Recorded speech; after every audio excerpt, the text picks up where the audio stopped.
नमस्कार, मैं अनुराग और आप देख रहे हैं डेली लाइव न्यूज। अभी हमारे साथ ठेपहा के वर्तमान पैक्स भृगुनाथ प्रसाद जी बने हुए हैं। आइए मिलते हैं इनसे और जानते हैं एक पैक्स के दायित्व के बारे में कि एक पैक्स किस तरह से अपने दायित्व का निर्वहन पंचायत स्तर पर करता है और एक पैक्स के अंतर्गत कौन कौन से कार्य आते हैं। तो स्वागत है आपका डेली लाइव न्यूज चैनल में सर। सर, सबसे बड़ी बात यह आ रही है कि पैक्स को कृषि साख सहयोग समिति कहा जाता है और समिति को चलाने के लिए कुछ सदस्यों की जरूरत होती है। तो पैक्स को चलाने के लिए किन किन सदस्यों की जरूरत होती है? देखिए, पैक्स को चलाने के लिए सदस्यों की ज़रूरत होती है। जितना ज़्यादा सदस्य रहेंगे उसका शेयर मनी उतना उसके पास रहेगा। सबसे पहले 1988 में 89 में जो पैक्स बना जी, उसमें जो है यह फैसला लिया गया कि पैक्स जो अपने समिति को सदस्य बनाई गई उसमें 10 रुपया उसका शेयर मनी रहेगा। 10 रुपया शेयर मनी रहेगा तो उसको 100 रुपया कर्जा मिल जाएगा। 10 रुपया पर 100 रुपया, अगर 500 रुपया जमा करते हैं तो आपको 5000 रुपया मिल जाएगा। तो वो कोऑपरेटिव बैंक देती थी। भविष्य में अभी समय पर वो बंद हो गया है जी। तो पैक्स को चलाने के लिए सदस्य बन जाते हैं लोग, लेकिन समिति के पास पूंजी नहीं रहती है कि वो अपना जो भी कुछ करना चाहे निर्वहन कर सके। अभी तो इतने पैक्स हैं कि अगर उसके पास जो है मुख्यालय में जाने के लिए अपने पास से पैसा लगाना पड़ता है। कुछ पैसे ऐसे हैं जो अपना ईमानदारी से लेकर उसको चले हैं, बहुत कर्मठता से लेकर चले हैं, तो उसी के पास कुछ पैसा वैसा है जो उसको करता है, अपना जाता है आता है, कुछ करता उड़ता है। लेकिन अधिकतर 90% पैक्स के पास जो है वही स्थिति है। अब बाद में आया है 2003-2004 में गेहूँ और धान खरीदने के लिए, इसमें भी इतना मकर जाल फैला दिया है सब अफसर लोग कि वो भी जो करते हैं सो घाटे में चले जाते हैं। अच्छा सर, ऐसा देखा जाता है कि एक पैक्स में जो है सदस्यों की अगर हम बात करते हैं तो कार्यकारिणी के सदस्य होते हैं, पैक्स प्रबंधक होते हैं, पैक्स अध्यक्ष होते हैं। तो जो कार्यकारिणी के सदस्य होते हैं उनका क्या भूमिका होती है एक पैक्स में और पंचायत में? कार्यकारिणी की भूमिका होती है, जैसे मुखिया का जो है कार्यकारिणी है वैसे पैक्स के कार्यकारिणी है जी। और वह जो है कोई बृहद जो है प्रस्ताव पास करना होता है अध्यक्ष को करने के लिए जी जी। तो उसको कार्यकारिणी से पास कराना पड़ता है।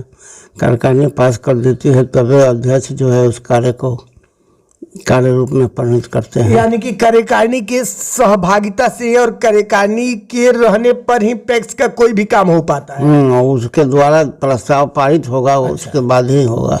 तो जो पैक्स प्रबंधक होते हैं जिसको पैक्स मैनेजर कहा जाता है, उनकी क्या भूमिका होती है, उनका क्या दायित्व होता है?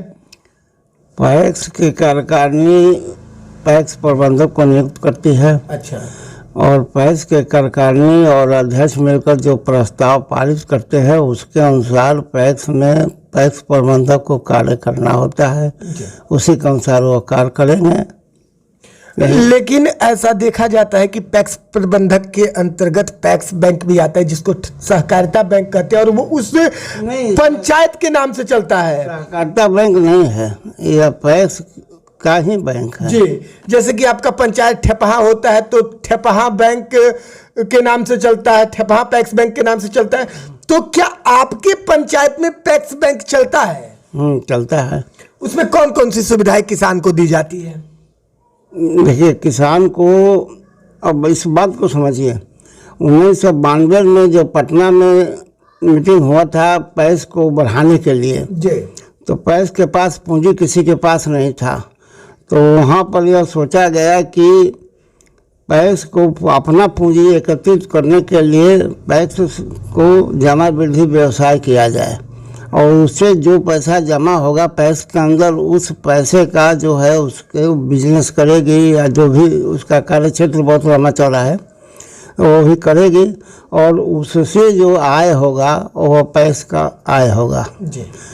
तो बहुत बृहद रूप से जो है जमा वृद्धि व्यवसाय खोला गया अधिकारियों के द्वारा। आज सुचारू रूप से जमा वृद्धि ब्याज चलता है, वही बता रहे हैं जी। तो अब इसमें हो गया ये कि जब जमा बंदी व्यवसाय खोलिएगा तो उसका रोकड़ वही का पूरा जानकार होना चाहिए। कैश बुक और दुनिया भर का खाता खुदा है, उसका लिखने पढ़ने का पूरा जानकारी होनी चाहिए। और वैसे जानकारी व्यक्ति जो है कम से कम ग्रेजुएट होना चाहिए, कॉमर्स से होना चाहिए। और वैसे आदमी को पैक्स पर अध्यक्ष पैक्स प्रबंधक रखेगा तो उसका पेमेंट कहाँ से देगा शुरुआती दौर में।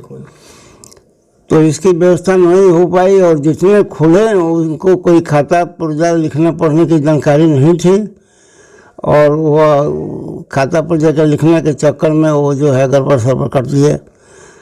कुछ लोगों के पास जो जानकारी थी ज़्यादा, वो अपना जो है ईमानदारी पूर्वक हैं बुद्धिमानता के अनुसार से क्वेश्चन के चलाने के लिए अपना तैयार हुए, तो वो कहीं कहीं चल रहा है अभी भी। बिल्कुल। लेकिन सर आप एक पैक्स अध्यक्ष हैं और जनता आपको इलेक्ट करके लाती है, यानी कि चुन के लाती है, और बाकी जो कार्यकारिणी के सदस्य हैं या फिर पैक्स प्रबंधक है वो सिलेक्टेड है। तो जो आप जनता आपको चुन कर लाती है पैक्स में, तो आपकी क्या भूमिका होती है और आपका क्या दायित्व होता है पैक्स में? हम उसी जमा वृद्धि व्यवसाय से जो पैसा आता है उससे जो किसानों को लोन देते हैं, शादी ब्याह में देते हैं, लड़कों की पढ़ाई में देते हैं, खाद और खरीदने के लिए देते हैं, आवश्यकता के अनुसार उसको हम देते हैं। डेली लाइव न्यूज के माध्यम से आपको पूरे बिहार और आपके पंचायत की जनता भी देख रही है। आप पैक्स के कार्यों को लेकर और अपने दायित्वों को लेकर जनता से को क्या संदेश देना चाहेंगे, जनता से क्या कहना चाहेंगे?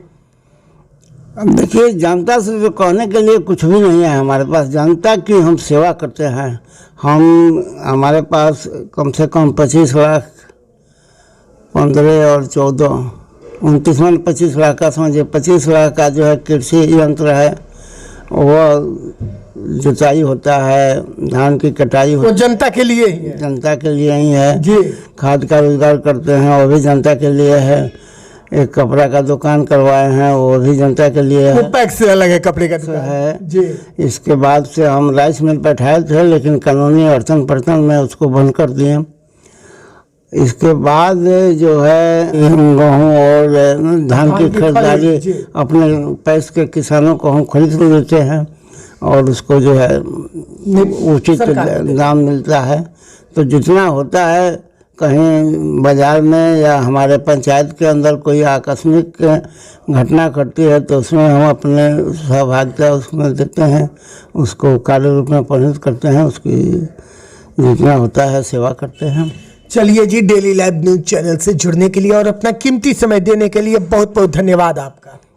धन्यवाद।